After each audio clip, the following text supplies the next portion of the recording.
de promoción de cultura y de historia que propio a sus fines, ¿no? Para mí es un placer estar aquí porque veo muchas caras conocidas, pocas, pero casi todas, por lo tanto me hacen estar en un ambiente de confianza. Como sabéis casi todos, yo soy Eduardo Sena, soy miembro o caballero Calatrava desde octubre del 2022. Y luego a lo largo de las charlas se va a entender qué es esto de la orden actual con relación a lo que era la histórica, que es por lo que nace la presente Orden de Caballeros Custodios. Hay que empezar dando agradecimiento al Centro Cultural que nos ha cedido, que tengo aquí el caramelo,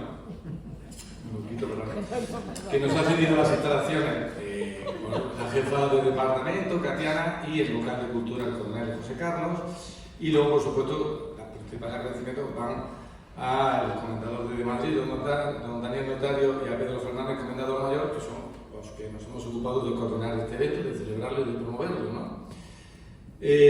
También dar agradecimiento a todos los presentes. Están aquí miembros de la Asociación Deportiva Rutas de Montaña, en la que yo estoy con un compañero que se ha dignado, como de Amigos del Desierto, una de actividades físicas, otra de actividades espirituales, miembros de mi despacho, compañeros.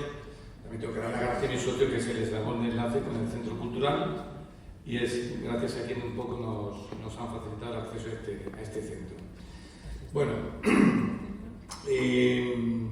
antes de hacer de spoiler a las charlas que vienen luego, o de dar un pequeño trailer, quiero contar una experiencia personal, que es que cuando yo leía literatura de historias de órdenes militares, como Alonso Quijano, y incluyéndome, ¿no?, de literatura de este tipo, un día cerraron el libro, cogí mi moto y me desplacé a conocer los enclaves principales. Fui a Calatrava la Vieja, que para quien no la conozca se encuentra al sur de Ciudad Real, y cuando voy por una carretera como la que alcanzo, a mí me impresionó porque en mitad de un páramo emerge allí como un espejismo en el desierto, como en alta mar. Se habéis oído hablar de la isla de San Borondón, que se materializa y desaparece como si fuera algo mitológico, y me encuentro unos restos arqueológicos que son muy seductores, y surge mi romance, mi idilio con Calatrava la Vieja, de la que yo ya había leído lo que había pasado allí.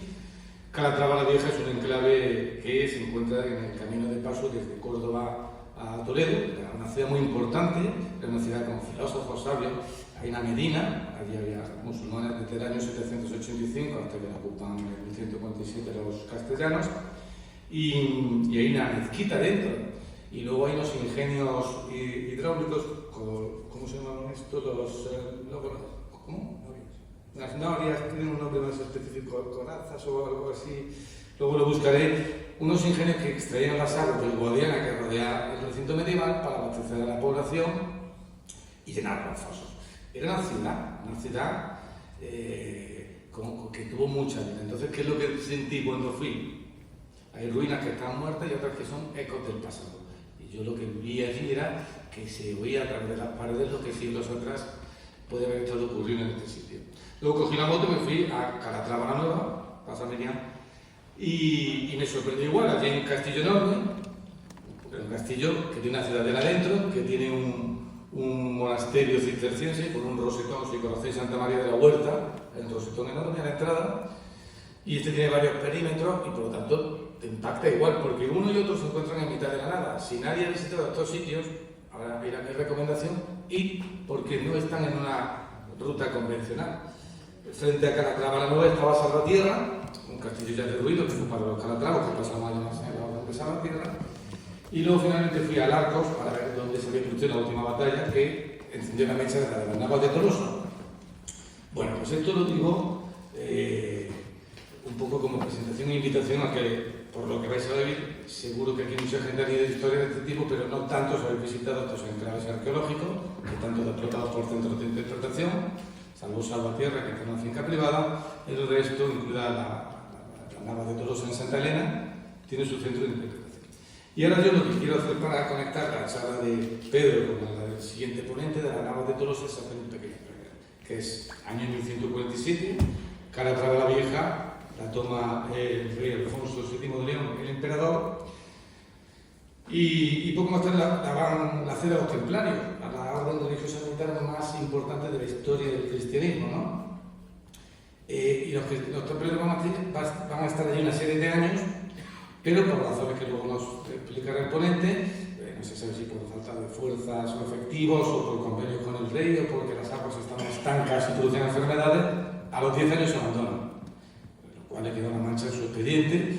Y entonces aquí, ¿qué ocurre? Que la plaza que era desierta se hará con su posición por Sancho III, que es el descendiente de Alfonso VII. Y habrá un abad cisterciense, abate citero, que junto a su lugarteniente Diego Velázquez se presentan ante el rey Sancho y dicen que le van a ocupar la plaza y le convencerán. Dirá Pedro, que tiene una serie de ensoñaciones, Diego Velázquez, que era un hombre curtido en armas, y lo era un santo, acabó siendo santo. Pues el uno por el otro, el otro por uno, arrastran a la comunidad de religiosos cistercienses y a un gran núcleo de población civil, desde Pamplona al sur. Y este espíritu de unidad, de solidaridad, de unión, es un poco por lo que se constituirá luego la Orden de los Caballeros Custodios de la Vieja Calatrava, como un guiño a ese recuerdo histórico que impulsa a un montón de gente a conducirse así. Al margen de otro tipo de intereses como pueden ser más actores políticos, no, había un enemigo común, había una situación de racias permanentes, de enfrentamientos en fronteras y por lo tanto de lo que se trata es de insuflar un espíritu en toda esa gente para que se animen a ocupar aquella plaza. ¿Qué ocurre desde esa fecha? Que la Orden de Calatrava empieza a crecer muy rápido, ¿no?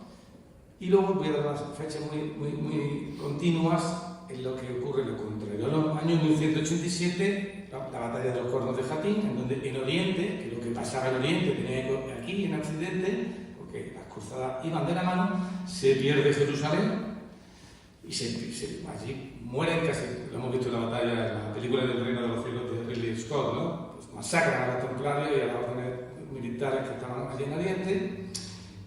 Poco más tarde la batalla de Arcos, en el 1195, igualmente casi todos los calatravos ahí sucumben, ocupan Salvatierra.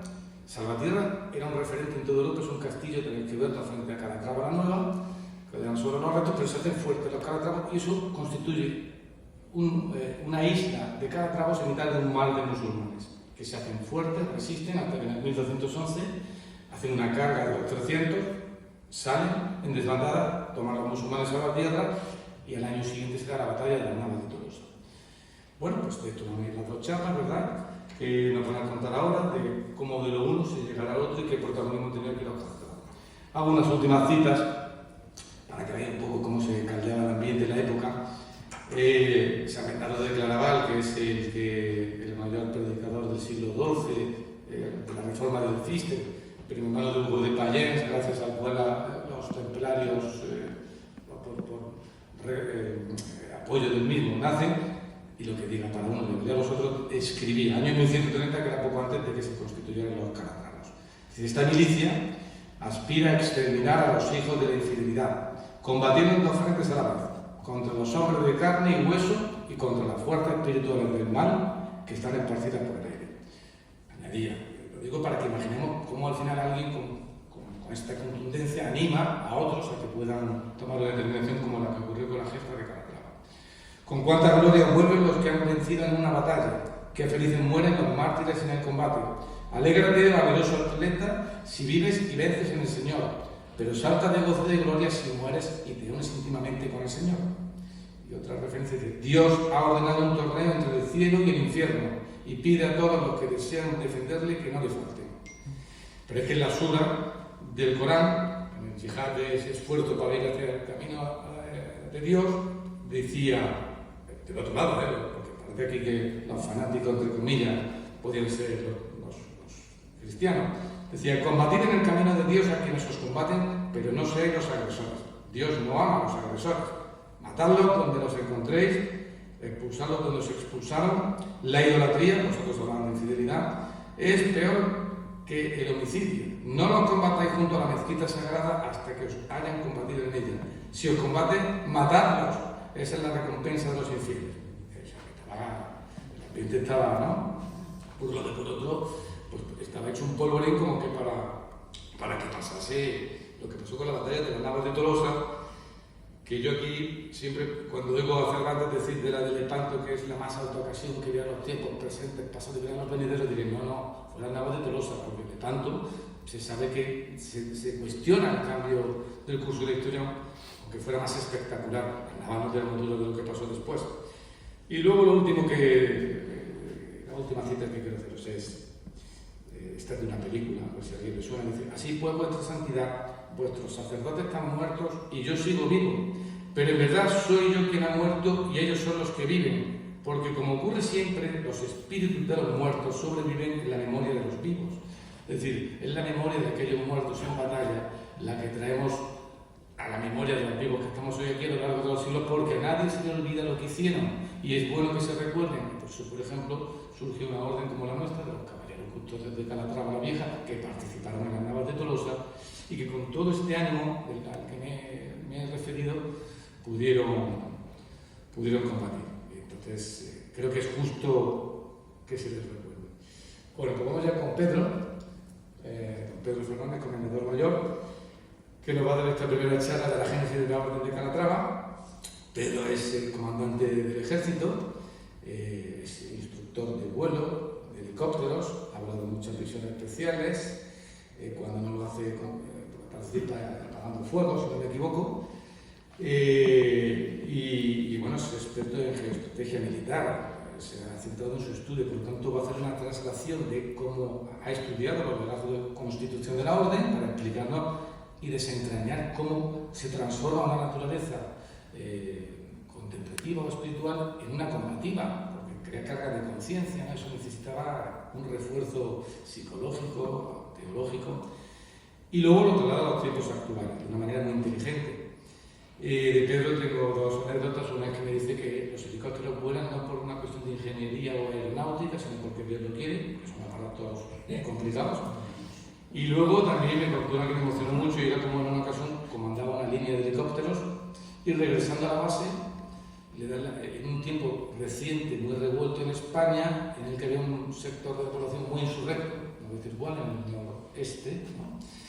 Y él decide volar raso y despacio, ordenando que las hélices circulen a tope de forma tal que temblaba los cimientos de los edificios, y para esos soberbios insurrectos que de alguna manera alardeaban de su gesta, que sigue siendo judicializada, pensaron que la caballería estaba entrando y que iban a por ello. Por lo tanto, se llevaron un sustito, porque no hizo nadie, parece que Pedro, sin ningún tipo de problema para él, porque solo ejecuta una hoja de ruta legal. Lo que pasa es que optó por variarla, pues se dio ese gusto.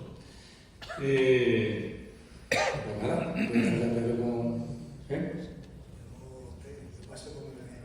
Claro, que no, parece que yo llegó al Estado Mayor, llegó al Congreso, pero él defendió que aquello era completamente legal lo que hizo y no tuvo mayor trascendencia.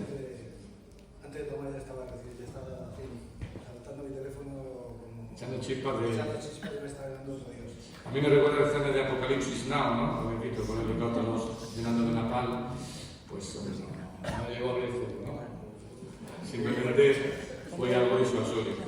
Bueno, pues yo me retiro y dejo a Pedro. Bueno, quería por último, si me dejáis, ya que se graba, porque dentro de mis invitados tenía dos que son mis padres, a mi madre le digo el apellido de Calatrava, así que si luego tengo ocasión de que escuche esto, pues agradecido, y a mi padre que está luchando con una enfermedad terminal, para que realmente insufle ánimos la historia de los Calatrava, que no van a contar en la ceremonia. Dejo, ya paso a Pedro y luego ya...